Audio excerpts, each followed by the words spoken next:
Hello everyone, welcome back to my YouTube channel. मैं हूं इरशाद और आप देख रहे हैं सुनगर चैनल। दोस्तों हमारे साथ मौजूद हैं Simal Sheikh. Hello my YouTube family, कैसे हैं आप लोग? उम्मीद करती हूँ खैरियत से होंगे, जहाँ होंगे खुश होंगे। और जल्दी से आए, बेल के आइकन को प्रेस करें, सब्सक्राइब करें और सजेस्ट कमेंट जरूर करें। जी दोस्तों, आज फिर एक नई वीडियो के रिएक्शन के लिए आपके सामने मौजूद हैं।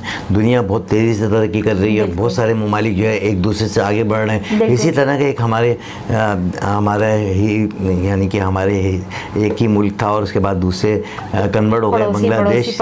हाँ बिल्कुल। तो उन्होंने जितनी तरक्की की है वो आपको इस वीडियो में नज़र आएगा कि टेक्सटाइल में एक अपना नाम रोशन किया है पूरे वर्ल्ड में। तो चलते हैं पहले वीडियो की। जी तो दोस्तों चलते हैं वीडियो की जाने। वीडियो का टाइटल है how Bangladesh become textile super power, Bangladesh textile industry. तो बहुत ज़्यादा नामी गिरानी है। बांग्लादेश दुनिया में बहुत सारी चीज़ों के लिए जाना जाता है, लेकिन एक ऐसी इंडस्ट्री है जो बांग्लादेश को दुनिया में सबसे आगे खड़ा करती है, वो है इनकी टेक्सटाइल इंडस्ट्री।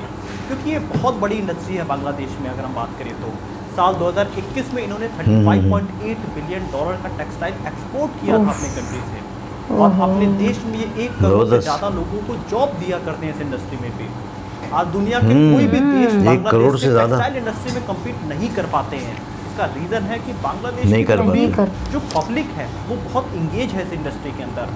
आज चाइना के बाद बांग्लादेश दूसरा सबसे बड़ा एक्सपोर्टर है टेक्सटाइल का। और अच्छा, पहले नंबर पे चाइना है, जिसने बांग्लादेश की इकोनॉमी बहुत तेजी से ग्रो करने में मदद की है। आज बांग्लादेश में जॉब बहुत तेजी से जनरेट हो रहा है। उसका रीज़न भी है यही टेक्सटाइल इंडस्ट्री, क्योंकि गवर्नमेंट ने इसमें काफ़ी ज़्यादा काम किया। आज आप दुनिया के देशों में जाएंगे तो आपको बहुत सारी जगह मेड इन बांग्लादेश के आपको कपड़े जरूर मिल जाया करेंगे। तो कैसे बांग्लादेश इतनी बड़ी इंडस्ट्री बन गई टेक्सटाइल मार्केट की, जो कि 20-30 साल पहले तो कभी आज़ाद हुआ था। तो दोस्तों इस वीडियो में हम ये सब कुछ जानने की कोशिश करेंगे और क्या फ्यूचर है बड़ी जल्दी तरक्की है इसका। तो आइए इस वीडियो को शुरू करते हैं। हेलो दोस्तों, मेरा नाम है दीपक, आप देख रहे हैं डिजिटल डॉट। जितनी तरक्की हमने 75 साल में नहीं की, इतनी तरक्की इन्होंने 20 साल में कर ली। जो मेहनत जो करेगा वही आगे बढ़ेगा ना। इनमें जो असली डेवलपमेंट हुआ वो पिछले 10-15 सालों के अंदर हुआ। 10-15 सालों में ही ये बिलियन डॉलर इंडस्ट्री बन गई। 10-15 साल। अगर हम इसकी कहानी शुरुआत से समझेंगे तो जो 1971 में के बाद जब बांग्लादेश पूरी सरकार बनी थी, उसमें एक इंसान थे नूरुल कादर खान। ये गवर्नमेंट में सेक्रेटरी भी थे और ये बहुत बड़े देशभक्त भी थे बांग्लादेश के। इनको पता था कि आने वाले टाइम में काफ़ी सारी जॉब की क्राइसिस बांग्लादेश में हो सकती है। तो इन्होंने कुछ कदम उसी समय लिए जो कि आज उसका रिजल्ट बहुत बड़ा है। तो सबसे पहले इन्होंने 1978 में करीब 130 लोगों को साउथ कोरिया भेजा, जहाँ पे इन्होंने लोगों को बताया कि जाओ और सीख के आओ कि रेडीमेड गारमेंट्स कैसे बना करते हैं, ताकि बांग्लादेश भी टेक्सटाइल इतना ज़्यादा जब वहाँ पे होता है तो रेडीमेड गारमेंट्स कर सके, दुनिया भर में एक्सपोर्ट कर सके। तो दोस्तों ये विज़न उस समय नूरुल कादर खान ने सोच लिया था। और इसके बाद जब ये पूरी टीम वापस आती है तो इसमें से 130 में से ज़्यादातर लोग अपना पूरी दुनिया में एक्सपोर्ट शुरू करते हैं। और नूरुल कादर खान 1982 में देश गारमेंट्स नाम की एक कंपनी शुरू करते हैं, जो कि एक्सपोर्ट करना शुरू करती है रेडीमेड क्लोथ्स को। अब दोस्तों यहाँ पे हम 1980 में बात करें तो बांग्लादेश खाली $3.5 बिलियन का एक्सपोर्ट कर रही थी टेक्सटाइल। लेकिन अगर हम यही फिगर 2007 में बात करें तो ये $10.7 बिलियन हो जाता है ना दोस्तों। बहुत ही ज़्यादा अनएक्सपेक्टेड, जबरदस्त। तो दोस्तों यहाँ पे पूरी कंट्री ने इस इंडस्ट्री को साथ दिया, क्योंकि कोई गवर्नमेंट किसी इंडस्ट्री को नहीं बढ़ा सकती है, वहाँ की पब्लिक का सबसे बड़ा कंट्रीब्यूशन होता है। और बांग्लादेशी लोगों ने काफ़ी ज़्यादा इस इंडस्ट्री को बढ़ाने में मदद की अपनी सरकार की। आज की डेट में बांग्लादेश में जितने भी सारे एक्सपोर्ट हुआ करते हैं उसमें सबसे ज़्यादा 80% इसी टेक्सटाइल इंडस्ट्री से होता है। आज बांग्लादेश में 5000 से ज़्यादा इंडस्ट्रीज़ हैं टेक्सटाइल की, जहाँ से कपड़े बनते हैं और ये पूरी दुनिया में एक्सपोर्ट हुआ करते हैं। इसके पीछे कुछ रीज़न है। बांग्लादेश में काफ़ी ज़्यादा गरीबी थी, जिस वजह से यहाँ पे काफ़ी सस्ते में कपड़े ये लोग बनाना शुरू कर दिया। और धीरे धीरे ये इंडस्ट्री जब ग्रो करने लगी तो यहाँ से जब सस्ते कपड़े दुनिया में जाते हैं तो बाकी दुनिया के लोग भी बहुत ही जल्दी एक्सेप्ट कर लिया करते हैं। यहाँ के टेक्सटाइल की क्वालिटी काफ़ी अच्छी होती है, जो कि लोगों को काफ़ी ज़्यादा पसंद आती है। आप सोच रहे होंगे दोस्तों कि बांग्लादेश इतना ज़्यादा एक्सपोर्ट करता है, तो एक्सपोर्ट किसको करता है? तो सबसे ज़्यादा अगर हम दो बड़े इम्पोर्टर की बात करें बांग्लादेशी टेक्सटाइल की, तो उसमें है यूरोपियन यूनियन और यूनाइटेड स्टेट्स। ये दो कंट्रीज में सबसे ज़्यादा एक्सपोर्ट हुआ करता है। लेकिन अभी कुछ सालों में बहुत सारे नए ऐसे कंट्रीज आई हैं आगे, जो कि बांग्लादेश से अपना इंपोर्ट बहुत ज़्यादा बढ़ा दिए टेक्सटाइल। इसमें से एक कंट्री हमारी भारत भी है। भारत में भी रेडीमेड गारमेंट्स का चलन पिछले 10-15 सालों में बहुत ज़्यादा बढ़ा है। तो अब बांग्लादेश से इम्पोर्ट होकर कपड़े भारत भी आया करते हैं। और साल दर साल ये करीब 50% अच्छा। के ग्रोथ रेट से बढ़ता जा रहा यही तो कह रहे हैं। भारत में भी। चाइना ने अपने और हमारा सस्ते हैं और अच्छी क्वालिटी के एक्सपोर्ट बढ़ाया। जैसे कि अगर 2010 में हम बात करें तो चाइना को ये $52 मिलियन का टेक्सटाइल एक्सपोर्ट किया करते थे, लेकिन ये फिगर 2019 में बढ़ के $500 मिलियन हो गया। तो 210 गुना की ग्रोथ 9-10 सालों में कर रहे हैं। अगर हम पिछले 500 एक साल की मिलियन बात करें तो 2021 के जुलाई से 2022 के जनवरी तक में बांग्लादेश ने 30% ग्रोथ किया है इस इंडस्ट्री में। तो आप देख रहे हैं दोस्तों, इनकी ग्रोथ रेट बहुत तेज है। दुनिया में कोई कंट्री इनकी ग्रोथ से कम्पीट नहीं कर सकती है। आज चाइना के बाद ये दूसरे सबसे बड़े प्लेयर हैं। लेकिन दोस्तों अभी कुछ अनएक्सपेक्टेड भी हुआ था बांग्लादेश के लिए इस इंडस्ट्री में। साल 2020 में वियतनाम ने इनको तीसरे नंबर पे कर दिया था और सबसे बड़े एक्सपोर्टर्स में वियतनाम आ गया था। वियतनाम भी टेक्सटाइल इंडस्ट्री पे काफ़ी सालों से काम कर रहा है और ग्रो करने की कोशिश कर रहा है, लेकिन एक साल के अंदर ही बांग्लादेश फिर से दूसरे नंबर पे है और वियतनाम तीसरे पे है और पहले पे चाइना है। मेहनत कर ली इसने फिर से दोबारा एक्सपोर्टर्स हैं अगर टेक्सटाइल की हम बात करें तो पहले भी चाइना। दोस्तों कई सारी ऐसी कंट्रीज है बांग्लादेश जैसी जो काफ़ी तेज़ी से ग्रो कर रही हैं। पहले बांग्लादेश स्पेन को सबसे ज़्यादा एक्सपोर्ट किया करता था टेक्सटाइल, लेकिन अभी टर्की ने इनको पीछे कर स्पेन को इस इंडस्ट्री में कंपटीशन बहुत ज़्यादा है, बहुत ज़्यादा पुश टर्की दे रहा है इस इंडस्ट्री में।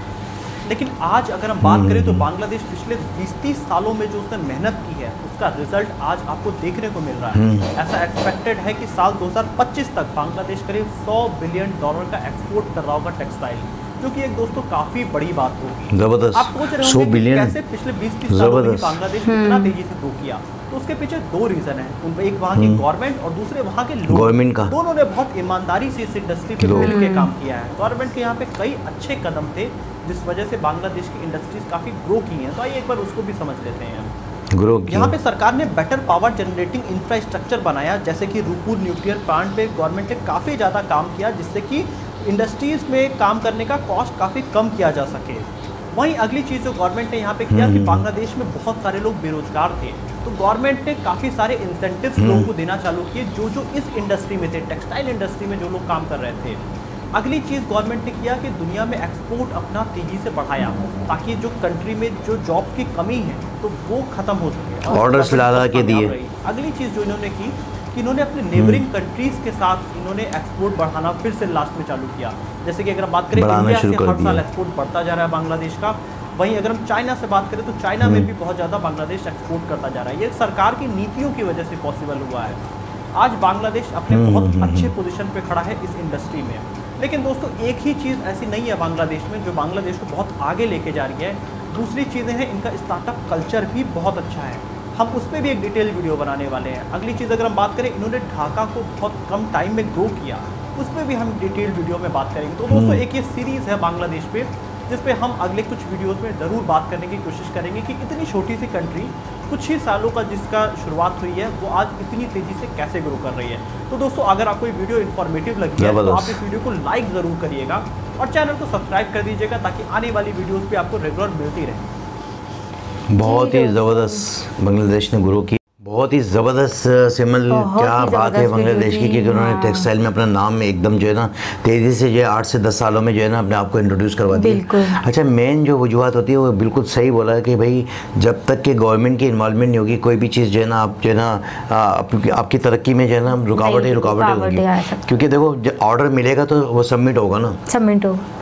लेबर मिलेगा तो आप काम करोगे ना, अच्छा, काम करोगे तो फिर वो सबमिट हो जाएगा। बिल्कुल, नो डाउट ये इंडिया, बांग्लादेश या पाकिस्तान ये मेहनती लोग हैं और काम करने वाले लोग हैं, लेकिन गवर्नमेंट की इन्वॉल्वमेंट होना ज़रूरी है। आज अगर इंडिया को अगर आप देखो तो इंडिया की गवर्नमेंट एक्टिव है और वो ऑर्डर पकड़ती है, वो एक्सपोर्ट अपनी बढ़ाती है, तो उनके पास पैसा, एक्सपोर्ट पे ज़्यादा तवज्जो दिया हुआ है बांग्लादेश और देना भी चाहिए। जी हाँ, बांग्लादेश ने भी जो तरक्की करी है वो भी उसमें भी एक्सपोर्ट अपने पड़ोसी ममालिक से बात करी भाई कि भैया स्पेन में जाता था तो स्पेन में भेजा, तो अपना ये इंडिया में भेजा, फिर चाइना में भी इवन ये कि चाइना को भी इन्होंने एक्सपोर्ट किया है। अच्छा। कि ताकि अपनी जो है अपनी ग्रोथ रेट को जो बढ़ोतरी दे सके। तो आने वाले चंद सालों में बता रहे हैं $100 बिलियन का जो है ना एक्सपोर्ट ये बढ़ा देंगे जिस तरीके से उनका काम हो रहा है। और उसमें साफ सुथरी बात है कि जो काम करने वाले लोग हैं वो बहुत ईमानदारी से काम कर रहे हैं और जो गवर्नमेंट है वो ऑर्डर ला के दे रही है। तो गवर्नमेंट की इन्वॉल्वमेंट होना बहुत ज़्यादा ज़रूरी है। और उनके पास स्पेस तो है, हर कंट्री के पास स्पेस होता है। और जब इन्होंने अपना स्टार्ट लिया था तो इतनी ज़्यादा तेज़ी से ग्रो नहीं किया था, लेकिन अभी चंद सालों में जो है इन्होंने इतनी ज़्यादा तेज़ी से ग्रो किया है कि और मज़ीद जो है इनके पास चांसेस है कि मज़ीद जो है ना ये आगे बढ़ सकते हैं। अच्छा, फिर वही वाली बात आ जाती है कि चाइना फिर भी नंबर 1 है, वो नंबर 1 पे है, ये सेकंड नंबर पे है, मैं भी फर्स्ट नंबर पे भी आ जाएंगे। हाँ, उनके एक नंबर पे होने की एक वजह ये भी है कि वो बड़ा देश है, बड़ा मुल्क है, और उनके पास जो है वसाइल और काफ़ी सारी चीज़ें हैं। उनकी जो वो पॉलिसी है तमाम तो पूरी दुनिया में जो है वो और अभी आप सप्लाई ये देते हैं। नोट करें ना कि अभी हमारे पाकिस्तान में, हमारे मुल्क में चाइना की हर चीज़ आई हुई, चाइना के कपड़े तक आए हुए, बिल्कुल बिल्कुल इतने आए। अच्छा, हमारे यहाँ जो है ना टेक्सटाइल हमारा भी बहुत अच्छा मजबूत था, लेकिन अभी ये कोविड के बाद से जो है ना टेक्सटाइल इंडस्ट्री हमारी बैठ गई, वरना नामी ग्रामीण टेक्सटाइल में जो है ना हमारा नाम आता था। और मेरे ख्याल में इवन ही के दूसरे नंबर पे शायद आई थिंक हम लोग थे, लेकिन अब बांग्लादेश आगे आ गया, लेकिन बांग्लादेश आगे है, और तुर्की भी अपना मेहनत कर रहा है। तो पाकिस्तान में ये मसाइल ज़्यादा हैं, बिजली के रेट ज़्यादा बढ़ने की वजह से कुछ फैक्ट्रियाँ बंद हो गई, कुछ जो है ना क्राइसिस आ गए कोविड की वजह से, उनको ऑर्डर नहीं मिले, वो सबमिट नहीं हो सके, एक्सपोर्ट पे बैन लग गया था, एक्सपोर्ट नहीं हो रही थी कोई चीज़ें, इंपोर्ट पे बैन लग गया था, धागा वागा कुछ भी जो भी चीज़ें इंपोर्ट की जाती वो आ नहीं पा रही थी, उनकी ड्यूटी ज़्यादा बढ़ा दी थी, जिसकी वजह से तमाम तर चीज़ें जो बैठ गई हमारी यहाँ। लेकिन बांग्लादेश एक स्टेपल गवर्नमेंट है, वो अपनी ग्रो कर रहे हैं, जो स्टेपल गवर्नमेंट होगी वो ग्रो करेगी। तो यही वजह है कि उनकी भी पॉलिसी में अभी दुनिया के साथ रवाबित अच्छे कर रहे हैं, उनके साथ मिलके काम कर रहे हैं, तो इसलिए ऑर्डर भी मिल रहे हैं। उनके लोग जो है बाहर गए हुए हैं, वहाँ से भी जो है उनके पास पैसा आता है। तो ये एक बहुत बड़ी बात है कि बांग्लादेश जैसी कंट्री ने जो है इतना ज़्यादा जल्दी से ग्रो कर लिया, हम वहीं के वहीं चंद सालों में उन्होंने अपने आप को जो बनवा लिया। लेकिन हमारे यहाँ फुकदान वही है कि स्टेपल गवर्नमेंट नहीं आती, नियतों का फुकदान है, नियतों का फुकदान है कि एक दूसरे की बात को आगे नहीं रखते, एक दूसरे की जो है बस गिराने के चक्करों में लगे रहते हैं, जिसकी वजह से हम लोग आज पीछे आएंगे। तो दोस्तों, बहुत ही ज़बरदस्त ये वीडियो थी बांग्लादेश की हवाले से। और आप लोग ज़रूर बताइएगा आप लोगों को ये वीडियो कैसी लगी। और अगर आप लोग इस तरह की वीडियोस देखना चाहते हैं तो हमें ज़रूर कमेंट से बताइएगा कि कौन कौन से मुल्क के लिए कौन कौन सी जो चीज़ें मुल्क में फेमस है, हम उन चीज़ों पे रिएक्शन करें। बिल्कुल, हमारी कोशिश ये होगी कि कोई भी कंट्री अगर तरक्की करती है तो उसकी तरक्की के जो राज हैं वो भी आप तक पहुँचाएं, और हमें भी हमारी नॉलेज में भी इजाफा होगा कि भाई उन लोगों ने ऐसा क्या किया कि अपने आप को जो है ना दूसरी कंट्रियों से ऊपर लेके चले गए, आगे लेके चले गए। तो आगे जाने की जो वजूहत हैं वो आपके सामने, मेहनत, लगन और ईमानदारी। तो दोस्तों, इसके साथ ही मुझे और सिमर शेख को इजाज़त दें। नेक्स्ट वीडियो में दोबारा से मुलाकात होगी, जब तक के लिए अल्लाह हाफ़िज़।